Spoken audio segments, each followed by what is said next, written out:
여기에 트럼프 대통령의 발언이 기름을 부었습니다. 시위대를 향해서 급진 좌파 집단이다 라고 얘기해서 논란이 되고 있습니다. But what we are now seeing on the streets of our cities has nothing to do with justice or with peace. The memory of George Floyd is being dishonored by rioters, looters, and anarchists. Radical left criminals, thugs, and others, all throughout our country and throughout the world, will not be allowed to set communities ablaze. We have our military ready, willing, and able if they ever want to call our military. But we can have troops on the ground very quickly if they ever want our military. 미국이 만약에 이 일로 연방의 군대까지 동원한다면 이것은 이재명 기자 굉장히 지금 이례적인 일이 될 거예요. 그렇죠. 굉장히 지금 뭐 한인타운을 비롯해서 어디까지 번질지 굉장히 우려스러운 지금 시선으로 다 세계가 좀 지켜보고 있는데 사실 이 사안을 물론 촉발한 가장 직접적인 이유는 이제 흑인 청년에 대해서 경찰권이 남용됐다 이제 이거에 대한 분노지만 여러 가지가 쌓여 있는 것 같습니다.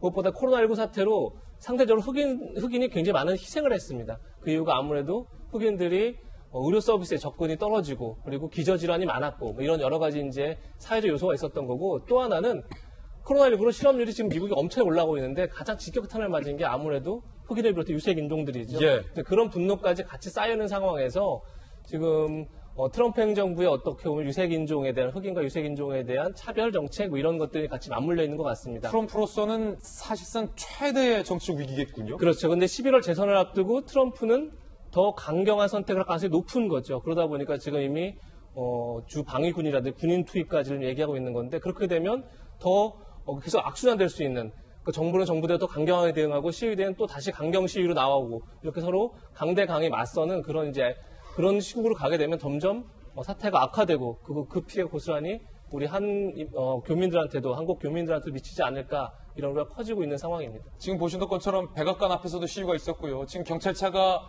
불에 타는 영상도 여러분들 확인할 수 있었습니다. 연일 이 시위가 미국의 전주로 확산되는 지금 양상을 지금 보이고 있고요.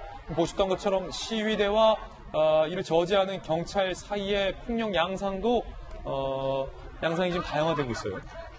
그러니까 이거는 뭐 짚어볼 지점이 너무너무 많은데요. 전 세계 시사하는 것 첫 번째 한 가지는 코로나로 해서 사람들이 많이 힘들고 화가 나 있고 그리고 힘든 사람이 더 힘들어지고 어떤 자극이 주어지면은 화를 내고 폭력적인 행위를 할 준비가 돼 있는 거나 마찬가지다라는 점이 있는 것이고 두 번째로는 트럼프 대통령의 아까 우리가 이제 화면으로 봤습니다만은 커뮤니케이션, 발언도 그렇고 비언어적 커뮤니케이션, 표정이라든지 어투를 봤을 때 이 사람이 지금 뭘 하기를 원하는지에 대해 가지고 좀 고개를 갸웃거릴 수밖에 없는 일이 뭘 더 커져가지고 오히려 그 공권력에 대한 뭐하냐 공권력이 나와가지고 다 정리해야지 라는 식의 이제 여론이 불러일으켜지기를 과연 원하는 건 아닌지 이 트럼프 대통령이요 얼마 전에 이제 주로 백인들의 시위가 그런 게 있었지 않습니까? 마스크를 우리한테 강요하지 마라 이건 음모론이다 그런 시위에 대해서는 또 이게 표현의 자유라고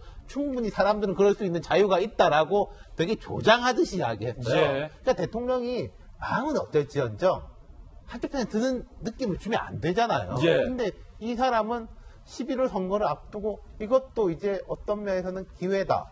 도박할 수 있는 기회다라고 보는 것 같아요. 그렇군요.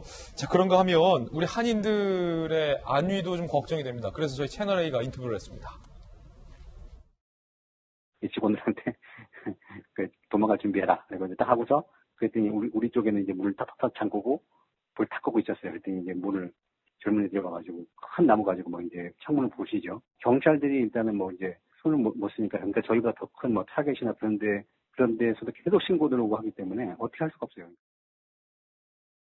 지금 전혀 우리 한인이 운영하는 상점이 이른바 약탈을 당해도 경찰들이 손을 쓸 수 없는 상황이다라고 현지 분위기 전하고 있습니다. 상당히 좀 걱정됩니다. 자, 그런가 하면 흑인을 숨지게 한 그 경찰관 당사자가 부인의 이별 통보를 받았다라는 뉴스도 전해졌습니다. 흑인 남성 과잉 진압으로 사망시킨 미국 경찰관 살인 혐의로 기소가 됐고요. 해당 경찰의 부인은 이혼 소송을 제기했습니다. 부인 측은 엄청난 충격을 받았다. 유족을 비롯해 이 비극을 슬퍼하는 모든 자들에게 지지를 보낸다라고 부인도 지금 돌아선 그런 상황이라는 얘기도 현재 전해지고 있는 상황입니다. 변환 변호사님.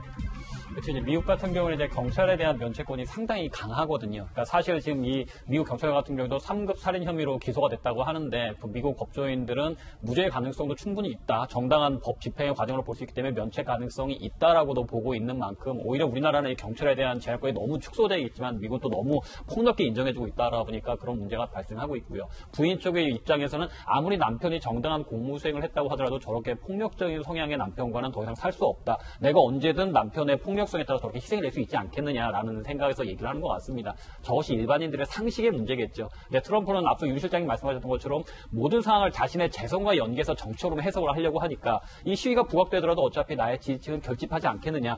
그렇게 정적인 노림수만 보다 보니까 이 사태를 좀 더 조장하는 측면이 있지 않은가 그런 좀 아쉬움이 있네요. 예, 그런가 하면 미국의 12살 소년이 애도하는 노래를 해서 전 세계의 많은 네티즌들이 이 소년의 노래에 공감을 표시하고 있습니다.